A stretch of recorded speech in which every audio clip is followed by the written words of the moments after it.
إن الحمد لله نحمده ونستعينه ونستغفره ونعوذ بالله من شرور أنفسنا ومن سيئات أعمالنا من يهده الله فهو المهتد ومن يضلله فلن تجد له وليا مرشدا وأشهد أن لا إله إلا الله وحده لا شريك له وأشهد أن محمدا عبده ورسوله صلى الله عليه وعلى آله وأصحابه ومن اتبعه.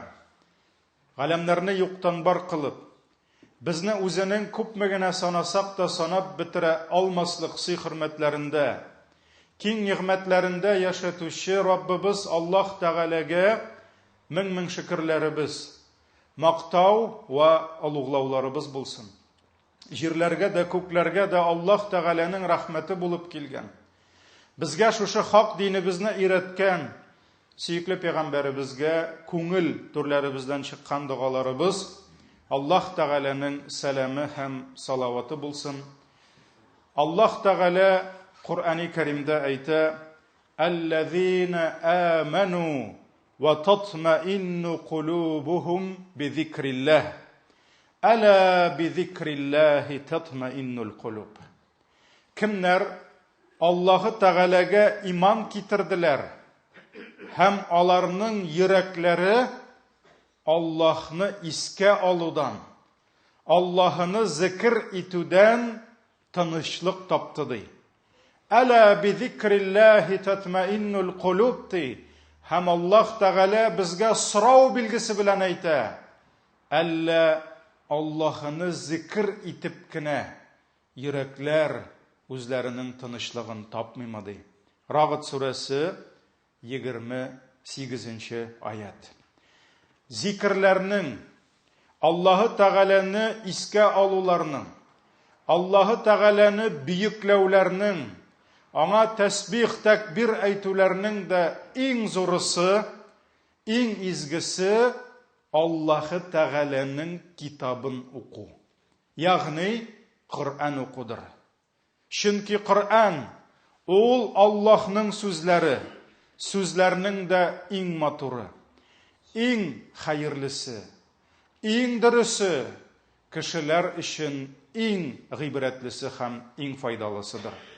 Алайгына да түгел. Kur'an, Allahu Teala'nın kişilikке bulgan en izgi ahır müracaatı hem Allah kişilik tarihinde indirgen kitaplarının en izgisi bulup tura. Yani Kur'an Allah'ın sözlerinden de en izgi sözleri bulup tura. Hem Peygamberimiz sallallahu aleyhi ve sellem Garaplarga Kur'an bilen kilgenden soň, onun avuzundan Kur'an ayetleri çıga başlagaç, şuşu Kur'an'ны yalganga, batılga çıgaru üçün kimler nindigine sözler kitirmediler. Nindigine deliller, kitaplar okumadılar. Lakin olarga cevap bularak Allahu Teala Furqan suresinin 33. ayetini indirdi. Hem aytti: وَلَا يَأْتُونَكَ بِمَثَلٍ إِلَّا جِئْنَاكَ بِالْحَقِّ وَأَحْسَنَ تَفْسِيرًا. Alar sina di nindigine sözler bilen kilseler dedi. Lakin biz sina kildik hak söz bilen hem ve ahsana tefsira en kurkem anlatı bilen kildik. Yani alarının sina karşı kitirgen sözleri değil. Nindigine söz bulmasın değil. Alar sin söylegen söz kibik bulalmaydı. Hatta kitap ehillerinin Zabur'unu, Tevrat'ını, İncil'ini kitirüleri de Kur'an derecesinde bulalmaydı. Hem İbn Kesir Hazretleri özünün tefsirinde şu ayetken nerse dip yazgan. Elgi sözlerdi. Süykli Peygamberimizin büyük derecesini көрсәтәди. Çünkü Allahu Teala'nın feriştesidir. İrte hem kiş onun yanına Kur'an ayetleri, Kur'an sureleri bile kildi. Hamul kitaptı. Ona kadar килгән китаплар кебек түгел ди. Карагыз, Җәбраил Гайсәгә дә килде шулай. Ул Мусага да килде, Нухка да килде, ул Ибраһимга да килде, Давудка да килде. Алар янына да Аллаһыдан изге сүзләрен алып килде. Ләкин Пәйгамбәребезгә алып килгән Коръән аятлары, Коръән сүрәләре алар кебек түгел. Бу башка, аның айырмасы зур. Һәм Ибн Кәсир әйтә, бу Пәйгамбәребезнең тоткан урыны ди, аның кардәшләре булган башка пәйгамбәрләрнең тоткан урыннарыннан өстенрәк, биегрәк икәнен күрсәтте ди. Коръән Аллаһы иңдергән китапларның иң биеге. Һәм Мөхәммәд саллаллаһу алейхи ва саллям Аллаһы җибәргән илчеләрнең иң өстене диде Ибн Кәсир үзенең тәфсирендә. Һәм газиз кардәшләрем, Аллаһ Тәгалә ләйсә кәмислихи шәй. Аллаһның мисалы юк. Аллаһ белән бер дәрәҗәдә бер кем була алмый, бер нәрсә була алмый. Юктыр аның тиңдәше ла шәрикәле. Һәм нәкъ шулай Аллаһның тиңдәшләре була алмаган кебек, аның сүзләре белән бер дәрәҗәдә башка берәүнең дә сүзе була алмый. Аллаһның сүзе белән башка берәүнең сүзе бер дәрәҗәдә була алмый. Шуңа күрә Абу Абдуррахман Ас-Сулами рахимаһуллаһ әйткән, Коръәннең башка сүзләр каршында булган өстенлеге ди, Бийек Раббының куллары каршында булган өстенлеге кебек ди. Чөнки Коръән аның сүзләре ди. Аллаһ үзенең мәхлукларыннан никадәр өстен булса, Аллаһының сүзләре аның мәхлукларының сүзләреннән шул кадәр өстендер диде. Бу риваятны имам Бәйхақи китерә. Әйе җәмәгать, Коръәни Кәрим бер китап булып, мусхаф булып тупланганнан соң безнең кулыбызга 114 сүрә булып иреште. 600 бит. Ләкин бүген шушы 114 сүрәнең 600 битнең беренче битен генә мисал итеп китерәсем килә. Менә шушы уч төбенә сыйган Фатиха сүрәсе. Менә шушы Фатиха сүрәсен генә алсак та, калганнарына кермичә. Шушы бер кичкенә генә булган 7 саб'a мәthaniya диде. 7 нигез диде. 7 аят. Әлхәмдүлиллаһи раббил галәмин дип, вәлә даллин дип бетә. Җәмәгать, шушы Фатиханың да тиңдәше юк. Фатиханың башка мисалы юк һәм кешелек тарихында Адәмнән Нухтан башлап, сөекле пәйгамбәребезгә кадәр пәйгамбәрләргә ингән сүзләр белән чагыштырсаң, Фатиха белән берсе дә бер дәрәҗәдә була алмый. Имам Тирмизи сахих хадистә китерә. Абу Хурайра радиллаһу анху тапшыра, Аллаһының илчесе ди, Убай ибн Кәб исемле сахабасын чакырып, аңа әйтте ди, мин сиңа бер сүрә өйрәтүемне телисеңме ди. Телисеңме, мин сиңа ди бер сүрә өйрәтәм ди. Андый сүрә ди булмады Тауратта ди. Андый сүрә килмәде Инҗилдә ди. Андый сүрә килмәде Забурда ди. Ягъни бу сүрәне Гайса да белмәде ди, мондый изге сүрәне. Бу изге сүрәне Ибраһим да белмәде, Давуд да белмәде, Муса да белмәде. Һәм бу сүрәнең тиңдәше хәтта Фурканда да юк ди. Ягъни хәтта Коръәндә дә ди. Бүтән мондый сүрә юк ди. Өйрәтәмме мин сиңа шул сүрәне ди.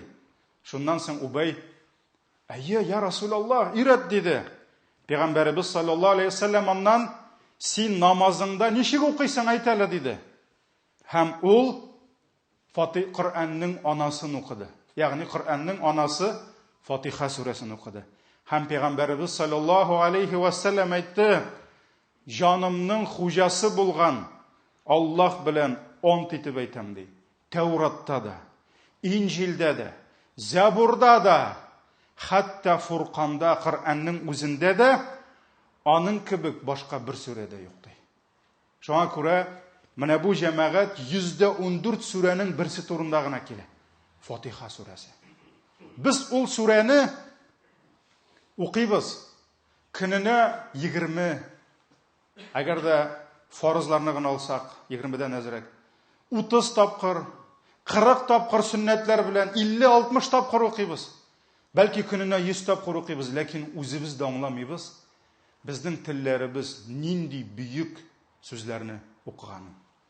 Кайбер галимнәребез Фатиха сүрәсен хәтта зикр урынына укып йөри торган булганнар.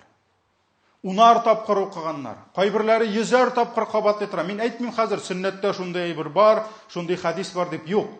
Ләкин алар шул кадәр Фатиха сүрәсен яратканнар, һәм Фатиха сүрәсе белән күңелләренә шундый ризык алганнар, хәтта кайвакыт иртә кич шул Фатиха сүрәсен укып утыра торган булганнар, төнне буе укып чыга торган булганнар Фатиха сүрәсен, аның ичендәге мәгънәләренә төшенә һәм кайбер галимнәребез хәтта әйткән, Аллаһы Тәгалә дигән, карагыз нәрсә дигәннәр. Аллаһы Тәгалә бүтән пәйгамбәрләренә иңдергән китапларының бүтенесенең бергә эштәлеген җыйды ди, һәм аны Коръән итеп иңдерде ди. Ягъни Коръән алдан иңгән бүтән китапларның гыйлемен, аның мәгънәсен, аның савабын, аның изгелеген үз иченә җыйды ди. Ә Коръәннең бүтән эштәлеген Фатиха сүрәсенә җыйды ди. Менә шушы уч төбенә сыя торган Фатиха сүрәсенә. Шушы 7 аятка җыйды ди. Шуңа күрә мөхтәрәм җәмәгать, Аллаһы Тәгаләнең китабы бөек.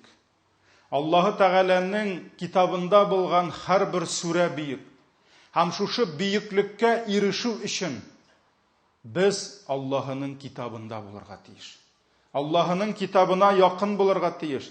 Әйе, җәмәгать, без сезнең белән яшибез. Шундый бер җирнең пишмагында бездә климат үзгәреп тора. Мәсәлән, гарәп илләрендә җылы якларда җәй, кыш, яз, көз әллә ни аерма юк. Каядыр ниндидер җимешләр пешә, каядыр нәрсәдер өлгерә, каядыр бераз гына салкынрак яки исерәк була. Әмма бездә 4 ел фасылы үзгәреп тора. Һәм көз чоры бер яктан карасак, бераз салкын, яңгырлы, кояшы аз, көннәре караңгы булып тоела. Ләкин икенче яктан безнең җирле гадәтебез көз килгәч гыйлем чишмәләре булган мәдрәсәләр үз ишекләрен шәкертләр өчен ачып җибәрәләр. Әйе, сентябрь, октябрь айлары безнең илдә, безнең җирлектә мәдрәсәләр, укулар башланган чор булып тора. Ә гыйлем кояшы, җәмәгать, ул күктәге кояштан да күбрәк күңелне җылыта. Гыйлем нуры кешенең йөзен күктәге кояштан артык яктырта. Һәм күпме кардәшләребез, күпме апа-абыйларыбыз беренче сыйныф балалары кебек китап дәфтәрләрен кыстырып, әлхәмдүлилләh, сабак алырга килә. Һәм әлифне таяк дип белергә өйрәнә. Һәм менә шушы мәдрәсәләрдә ала торган гыйлемнәрнең дә иң зурысы, иң хөрмәтлесе Аллаһы Тәгаләнең китабын кулга алып, Кирилл и Мефодийлардан түгел, кириллицалардан түгел, асыл пәйгамбәребезгә килгән сахабалар ташларга язган, тирләргә язган, яфракларга, кайрыларга язган, шуларны саклаган, менә шул аятларны без асыл оригиналдан укый белү, җәмәгать, бу бик зур дәрәҗәдер. Әлеге гыйлем безгә иң хәерле кешеләр булырга форсат бирә. Чөнки пәйгамбәребез саллаллаһу алейхи ва саллям нәрсә диде? Хайрукум ман тааллама ал-Кур'ана ва алламаһу диде. Арагыздан иң яхшыгыз, иң хәерлегез диде. Кемнәр? Кем Коръәнне өйрәнә һәм башкаларга өйрәтә диде. Шуңа күрә мөселман кешесе гомер буе Коръәнне өйрәнүче булырга тиеш. Коръәндә остаз булган, ул башкаларга шушы гыйлемне җиткерергә, таратырга тиеш һәм гыйлем Коръәнне өйрәнүче һәм Коръәнне башкаларга өйрәтүче булырга тиеш. Шул вакытта ул кешеләрнең иң хәерлесе, иң хөрмәтлесе була. Кайбер кешеләр үзләренең гыйлемсезлекләреннән уялып, ул инде табигый нәрсә, ләкин Коръәнне дә хата белән укырмын дип Коръән укырга уялалар. Коръән дәресләренә килергә куркалар. Коръәнне өйрәнгәндә беркемгә дә җиңел түгел. Бер караганда 28 хәреф кенә. Безнең булган алфавиттан да кичкенә. Күп хәрефләр 4-5 хәреф килә, ноктасы гына үзгәрә. Һәм кем Коръәнне яхшы итеп укырга өйрәнде, аны русча һәм татарча укуга карый тизрәк укыйсың. Ул икенче төрле. Ул Аллаһның хәрефләре, Аллаһның теле. Коръән теле ул аның бәрәкәте икенче. Аның матурлыгы икенче һәм аны хәтта туган телең белән дә чагыштырып булмый. Туган телебез ничек кенә яратсак та. Ләкин җәмәгать Коръәнне өйрәнгәндә дә үз мәшәкатьләре бар. Үз авырлыклары бар. Күрәбез, абыйларыбыз телләрен сындыралар. Телләрен ваталар. Чөнки кайбер хәрефләр бездә юк. Ул хәрефне дөрес итеп әйтергә өйрәнәләр. Ләкин Аллаһ юлында шушы ватылган телләр, сынган телләр өчен әҗр-савап күптер җәмәгать. Шикләнмәгез. Имам Муслим риваятында килә, Пәйгамбәрбез саллаллаһу алейхи ва саллям әйткән: Коръән укуда оста булучы, ягъни оста итеп, дөрес итеп Коръәнне укый белүче, ул хөрмәтле фәрештәләр белән бер булыр ди. Ягъни аңа фәрештәләр дәрәҗәсе булыр ди, савабы булыр ди. Ә кем Коръәнне авырлык белән укыса ди, телен вата, ижекләп, теге кагыйданы онытты, искә төшерә, монсын остазга килеп, әле тикшерә әле дип яхшыртырга тырыша, аңа 2 тапкыр күбрәк әҗр язылыр ди. Карагыз, Коръән укыган өчен бер төрле савап булса, ә Коръәнне өйрәнгәндә авырлык белән укыган өчен Аллаһы Тәгалә двойной оплата бирә. Хөкүмәттә ялкын эшләгән өчен әйтәләр бит, 2 тапкыр түлиләр дип. Хөкүмәттә эшләгәнем юк, белмим. Шуңа күрә нәрсә? Аллаһ Тәгалә 2 тапкыр интегеп укучыга әҗр савапны күбрәк бирә. Бу Имам Муслим риваятында килә. Һәм күпме әҗр, күпме савап ята Аллаһының китабында булган һәр бер хәрефне укыган өчен. Имам Тирмизи риваятында килә. Пәйгамбәрбез саллаллаһу алейхи ва саллям әйтте: кем Аллаһының китабыннан бер хәреф укыса, аңа ул хәреф өчен бер изгелек булыр ди. Ул изгелек 10 изгелеккә торыр ди. Карагыз, Коръәннән укыйсың бер хәреф, бер изге эш эшләгән савап яза фәрештә. Савап ул изгелек дигән сүз. Шушы изгелек 10 тапкыр артыр диде. Димәк, син бер хәреф укыган өчен Аллаһның фәрештәсе сиңа 10 савап язачак. Һәм Пәйгамбәрбез саллаллаһу алейхи ва саллям алиф лам мим бер хәреф дип әйтмим диде.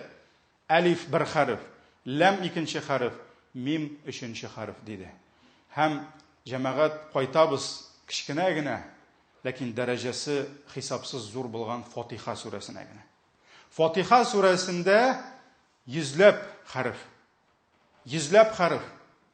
Фатиха сүрәсен укыган кешегә, димәк, җәмәгать 1000 әҗрдән артык савап языла. Аллаһның китабын укыган өчен генә.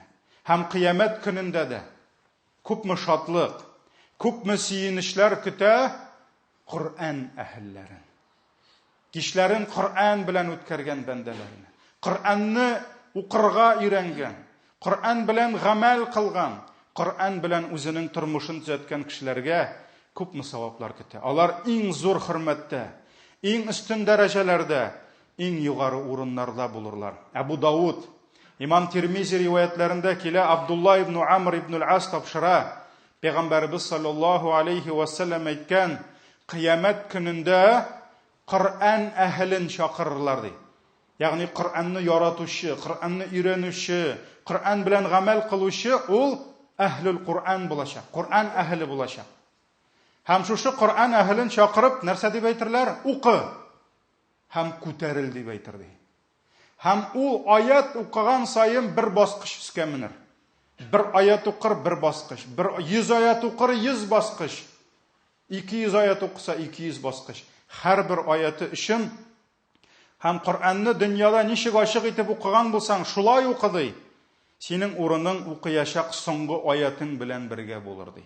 Ягъни һәрбер аят сайын аның дәрәҗәсе күтәрелер ди. Бу Абу Дауд, Тирмизи риваятләрендә килә. Шулай ук Коръән әһелләре кыямәт көнендә башкалар курыкканда курыкмаслар. Башкалар кайгырганда кайгырмаслар. Чөнки аларны Аллаһы Тәгаләнең рәхмәтеннән соң аларны яклаучы, аларга шафагать кылучы Коръән булачак. Һәм Коръәннең иң хөрмәтле сүрәләре килеп, үзенең әһелләрен табып, аларны яклап сүз әйтәчәкләр. Һәм аларның Аллаһ шафагатларын кабул итәчәк. Имам Муслим риваятында килә, Абу Умама радиллаһу анху тапшыра, Пәйгамбәрбез саллаллаһу алейхи ва саллям әйткән, Коръәнне укыгыз дигән. Дөреслекдә Коръән кыямәт көнендә үзенең әһелләрен яклаучы булып килер ди. Ягъни Коръән килеп, кая минем әһелләрем дип, ул аларны эзләп, аларны яклап йөриячәк. Һәм Имам Муслим ривая, шулай ук Имам Муслимда килә, кыямәт көнендә ди, Коръәнне һәм аның белән гамәл кылучы әһелләрен алып килерләр ди. Шул вакыт Пәйгамбәр саллаллаһу алейһи ва сәллям әйтә, как стаи птиц ди. Кошлар иере кебек. Икенче бер хадистә булут кебек ди. Булут кебек киләчәк Бакара ди. Булут кебек киләчәк Әл-Имран ди. Шундый дәрәҗәле булып, шундый зур булып, күп булып, Бакара, Әл-Имран киләчәк ди.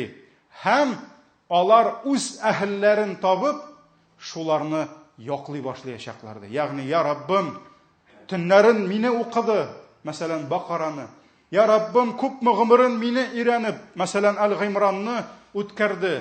Раббым, аңа рәхмәтеңне бир. Раббым, аны кичер дип, менә шулай кош өйре булып, зур болытлар кебек килеп, Бакара, Әл-Имран һәм шундый бийек сүрәләр үз әһелләрен яклаячаклар. Шуңа күрә, газиз кардәшләрем, без Коръән өммәте. Һәм без Аллаһының гыйззәтендә, Аллаһының ярдәмендә, көч-куәтне дә, шөһрәтне дә без башка юлдан таба алмаячакбыз. Шуңа күрә без Коръәнне зурларга тиеш. Без Коръәнне күтәрергә тиеш. Без үзебезнең ихтибарыбызны Аллаһның китабы Коръәнгә бирергә тиеш. Без шушы Коръән әһелләрен, Коръән остазларын эзләргә тиеш. Менә мин имам булгач күп мөрәҗәгать итәләр, башка районнардан, авыллардан. Хәзрәт, син бит Казанда, анда шундый яхшы врач бар икән, мәсәлән, онколог. Ул шундый яхшы профессор икән, ничек шуңа эләгергә микән диләр? Ул аны каяндыр тапкан бит. Чөнки ул аңа кирәк. Ул аңа кирәк. Әйтәләр, менә шундый яхшы юрист бар икән диләр. Ул аны белгән, ул аны тапкан. Хәзер шуның белән сөйләшеп булмас микән диләр. Кемдер авыртса, табиб кирәк. Хакыңны кимсетсәләр, юрист кирәк, башкасы кирәк, белгечләр кирәк. Ә нигәсен без шулай Коръән остазларын эзләмибез? Карале, менә шунда иң яхшы Коръән остазы бар икән. Карале, мин шуны эзләп табып, балама шул Коръәнне өйрәтсен әле дип, нигәсен өммәт аларны эзләми? Хәтта бүген җәмәгать без мәчетләрдә Аллаһының китабына тиешле дәрәҗә бирә алмыйбыз. Хәтта бүген күп мәчетләрдә без, тагын миңа имамнар сүгерләр инде, күп мәчеттә буш бүлмәбез булса, без анда никах бүлмәсе ясыйбыз тизрәк. Күбрәк банкет бүлмәсе ясыйбыз. Кайберләрендә ансамбльләр чакыртып, Аллаһ йортында концерт ясыйбыз. Нигә без анда Коръән мәктәпләрен ачмыйбыз? Нигә без анда Коръән дәресләрен бирмибез? Без әйтәбез, юк, менә безгә мәчетне тотырга кирәк, мәчетне содержать итәргә кирәк, банкеттан акча керә бит дип. Аллаһ бирүче акчаны. Әгәр дә Аллаһның китабы булса, беренче урында, Аллаһны зурлау, Аллаһны зикрләү булса, ул мәчет бер кашан да ашка үлмәй.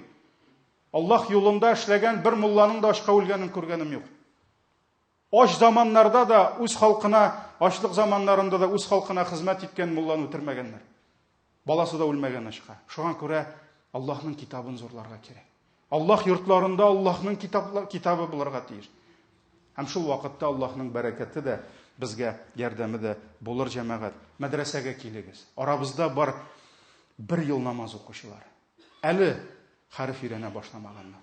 Арабызда бар 5 ел намаз укучылар. 10 ел намаз укучылар.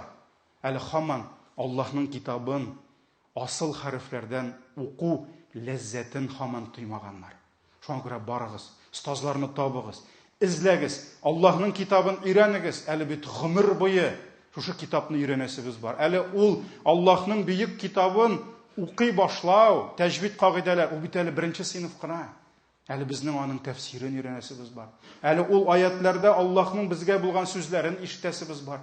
Шуңа күрә Аллаһның Коръән мәдрәсәсе ул бишектән башланса, ләхеткә кадәр дәвам итәргә тиеш. Раббым безгә Коръәнне өйрәнергә, Коръән белән гамәл кылырга, Аллаһның әһелләре булырга, Коръән әһелләре булырга насиб итсен. Баракаллаху лана ва лакум фил Qur'анил азим ва нафагана бил аяти ва зикрил хаким.